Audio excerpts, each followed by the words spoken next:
Sabadi. Today is Wednesday, huh? Wednesday night. Got out from the gym. Just come saw the kid here, so they're hungry. So grabbing some kapiak.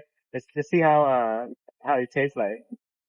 ฮะ kapiak แซ่บบ่ครับ แซ่บ มันเป็นจังได๋ นัว อร่อยบ่นัวๆบ่จูเนียร์เด้ แซ่บ แซ่บอยู่บ่จูเนียร์มันเป็นจังได๋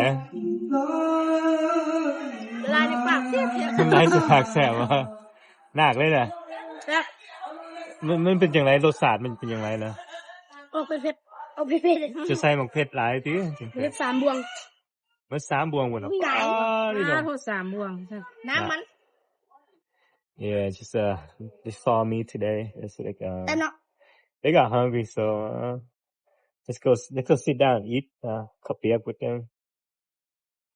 It's like 6 p.m. right now. It's all dark already. I'm with that. ปลาเข้าอ้อเด้อปลาเด้อปลาเข้าอ้อ